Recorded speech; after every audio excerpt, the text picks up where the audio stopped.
Alright, time for another draftphysics.com, debatephysics.com, also video presentations, and number 13 in a series of videos intended for the purpose of soliciting a physicist or someone well versed in physics to counter these brief arguments regarding physics that doesn't make much sense, that breaks consistency rules, where there's conflicting evidence and the theory just doesn't fit. And so I'm mostly concentrating on the theorem of kinetic energy and the fact that it doesn't really work.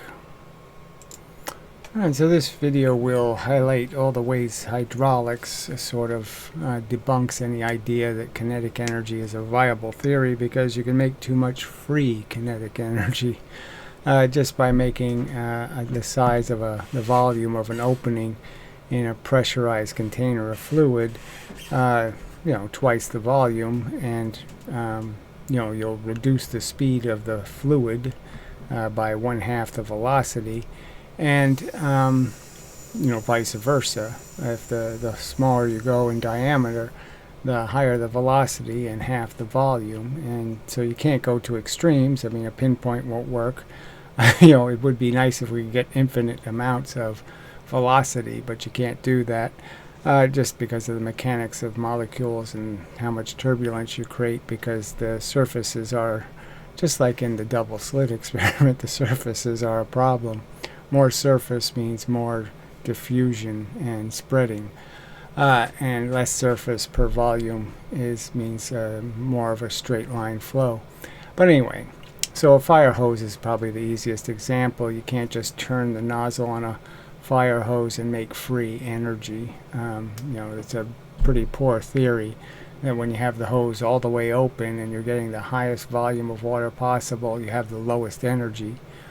And then, as you make the volume less and less and the velocity higher and higher, that somehow you're making this quadratically increasing amounts of energy.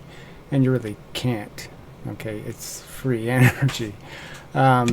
So the simplest example is a cylinder, and you just have a cylinder of 1.4 the radius, which would be half the area.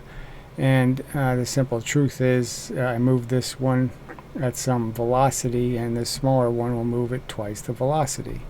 And so I'll be able to do these conversions. I can put twice the velocity in and get something moving half the velocity with twice the mass effectively. And so it clearly shows, almost just like the law of the lever, that it's momentum that stays proportional and consistent and that is conserved, and kinetic energy completely fails to make any rational sense. I could make it 4 times the energy, and I can make it 8 times the energy just by making the cylinder smaller and smaller in comparison to the other cylinder. And again, there's no continuity there. We know there's a certain amount of energy you're putting in. You can't make different amounts of energy out without explaining where the differential is. Just like you can't make something get hot and claim you didn't have to use any momentum to make it hot, because of course you do. Anything that moves in an experiment has to be accounted for as part of the work the experiment does, and so there's just no room for this the kinetic energy theorem, because you really can't just reduce the volume by 1/2 and increase the velocity and claim you have twice as much energy. It's not reasonable or logical or sensible, and it shouldn't be a cornerstone of physics, because it's really bad theory. I was summing up. This is just another decisive piece of evidence in all of these hydraulic or air pressure experiments you could do, where momentum is perfectly conserved. It works. You can always tell where all of the motion is, and kinetic energy starts making all kinds of a mess out of any kind of rational conservation theory. And it's just demonstrates that there's no need for the kinetic energy theorem. It doesn't serve any purpose, and it doesn't accurately describe energy in the universe. Momentum actually accurately describes energy in the universe.